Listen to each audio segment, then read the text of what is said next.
Bagaimana integrasi dari rencana kebutuhan barang milik negara itu sendiri dengan rencana penganggaran ya atau RKAKL yang tiap tahun juga Bapak Ibu usulkan untuk menjadi dokumen anggaran atau DIPA ya ini.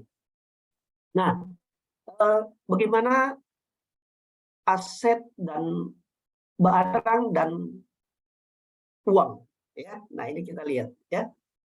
Bapak Ibu, skenario integrasi sistem pengelolaan anggaran ini kalau kita berbicara perencanaan berarti ini kegiatan timeline di tahun sebelumnya ya. Sekarang berarti kalau kita laksanakan di tahun ini berarti untuk DIPA di tahun 2023. Kira-kira begitu gambaran awal ya. Dimana kalau kita berbicara pelaksanaan anggaran di tahun 2023 berarti usulannya dimulai di tahun 2022 ini berjalan ini ya. Nah, di mana tiap tahun berdasarkan arah kebijakan ya. Jadi Kemendagri tentunya ada yang namanya rencana kegiatan jangka menengah kemudian menjadi rencana kerja pemerintah tahunan ya.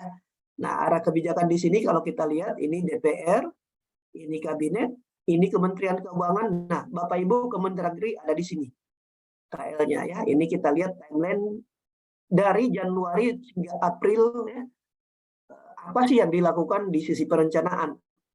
Nah, tentunya rancangan awal dari rancangan RKP ya, rencana kerja pemerintah, lalu kemudian nanti akan dikeluarkan pagu indikatif. Nah, inilah nanti dasar bagi seluruh satker berdasarkan pagu indikatif untuk menyusun yang namanya ini, indikasi kebutuhan anggaran.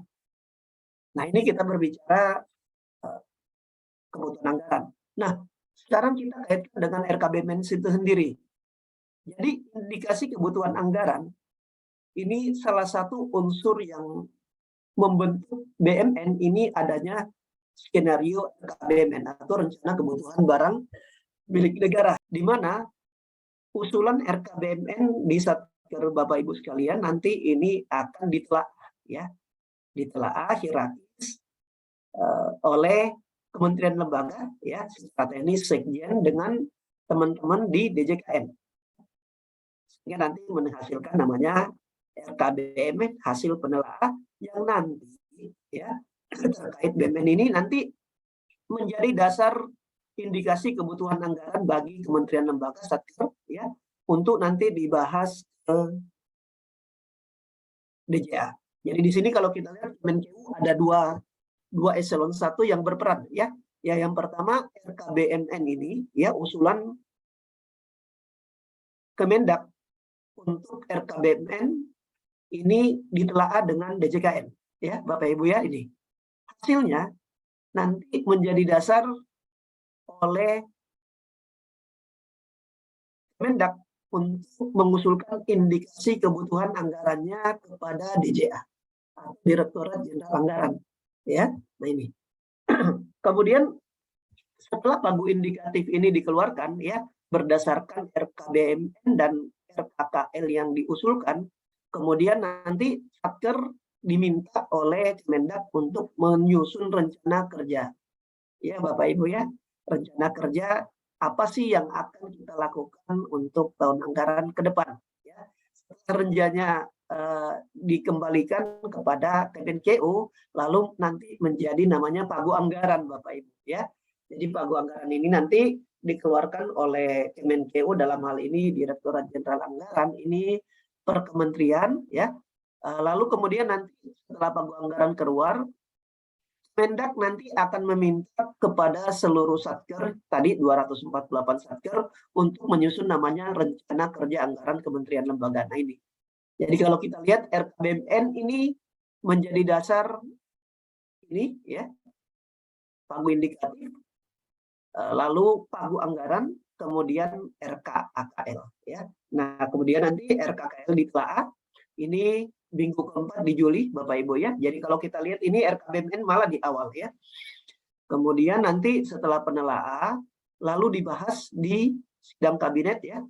Karena di sini tentunya pemerintah mengajukan nota keuangan RAPBN dan RUU APBN yang harus disetujui oleh Dewan ya, DPR. Kemudian nanti kalau memang ada penyesuaian akan disesuaikan ya. Nah, kalaupun sudah disetujui nanti akan menjadi undang-undang APBN di mana alokasi anggaran ke per kementerian dalam rangka penyusunan DIPA ya. Nah, kemudian nanti DIPA ini akan dibagikan oleh Kemendak kepada satker-satker di bawahnya tadi ya. Nah, kemudian nanti selesai ya. Nah, disinilah nanti setelah selesai di Desember barulah kita mulai tahap pelaksanaan anggaran, yakni dengan terbitnya dokumen DIPA, berarti Satker di tahun berikutnya sudah bisa melaksanakan pencairan anggaran ya, baik itu belanja pegawai, belanja barang maupun belanja modal. Sekarang kita lihat dari segi aset tadi ya, kita sempat bahas bagaimana dengan RKBMN sendiri. Nah, RKBMN sendiri dimulai dengan ini Bapak Ibu ya. Ini bisa kita lihat di sini. Ya. Kementerian lembaga ini dimulai dari bulan Juli ya. Dimulai dari bulan Juli di mana kementerian akan menyampaikan rencana strategis dari kementerian lembaga ya. Lalu kemudian nanti akan tadi usulan dari seluruh satker ya, kuasa pengguna barang menyusun namanya rencana kebutuhan barang milik negara ya. Lalu kemudian nanti setelah seluruhnya terkumpul, lalu oleh Kemendak ini akan dilakukan penelaahan di bulan Januari nih Bapak Ibu ya. Nah, kalau kita lihat makanya kenapa kita selaku satker dimulai 2 tahun ke belakang ya.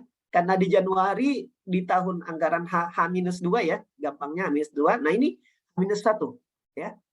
H-1 karena kenapa? Nanti di awal Januari ini sudah harus kompilasi ya.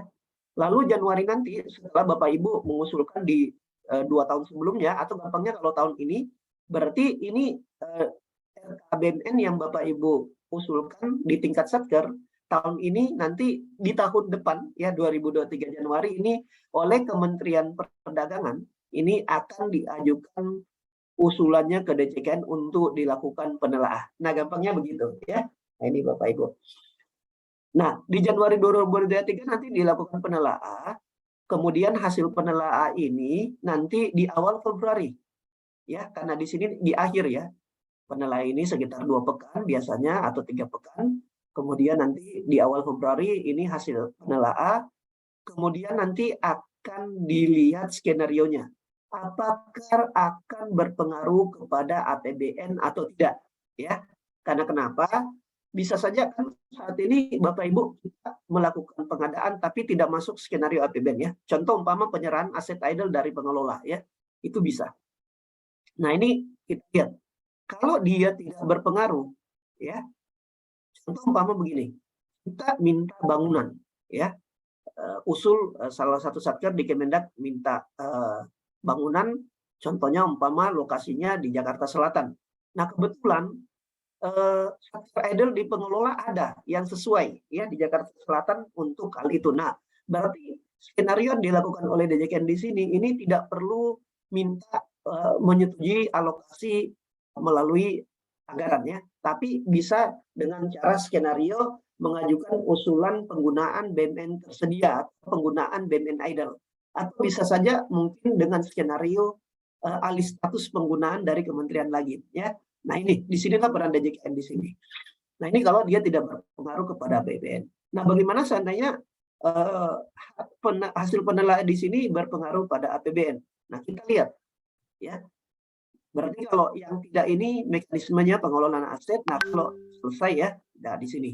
Nah, bagaimana kalau di APBN maka akan dibahas oleh Kemendak bagaimana indikasi kebutuhan anggarannya ya. Contoh umpama begini. Satker kita 1 lantai mau dijadiin 3 lantai ya, karena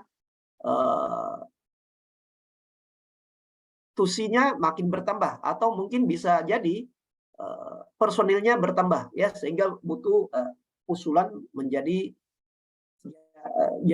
dari 1 lantai menjadi 3 lantai. Nah, tentunya renovasi 2 lantai ini akan membutuhkan indikasi anggaran ya. Nah ini. Jadi kalau dia skenarionya seperti itu, maka nanti akan dibahas lagi ya, tidak melalui mekanisme pengelolaan aset ya. Nah, disinilah nanti berdasarkan indikasi kebutuhan anggaran, maka disusun oleh DJA pagu indikatifnya ya, dengan cara menyanjungkan dengan rencana strategis dari Kemendak ya. Lalu kemudian direview ya inisiatif barunya, sehingga berdasarkan indikasi kebutuhan anggaran yang diajukan oleh Kemendak maupun review new inisiatif dari DJA ini kemudian nanti disepakati pagu indikatif ya. Nah, inilah nanti menjadi dasar bagi seluruh satker untuk mengajukan RKA KM. Nah, seperti ini kira-kira Bapak Ibu ya. Bagaimana hubungan antara RKBMN kemudian skenarionya tadi apakah berpengaruh kepada APBN atau tidak? Kalau berpengaruh berarti nanti akan ada indikasi kebutuhan anggaran yang masuk nanti kepada pagu indikatif. Nah, kalaupun nanti skenarionya tidak melalui skenario APBN, maka berlaku mekanisme pengelolaan aset. Ya, so, tadi bisa saja pengadaan kita itu untuk aset di Jakarta Selatan, gedung ini melalui tidak perlu bangun baru, ya, tapi mungkin aset idle di pengelola yang diserahkan, atau bisa juga ada kementerian lain yang sudah tidak menggunakan aset di situ, kemudian nanti skenario-nya diserahkan kepada Kementerian Perdagangan. Ya, nah ini kira-kira Bapak Ibu bagaimana integrasi sistem pengelolaan aset dan sistem penganggaran.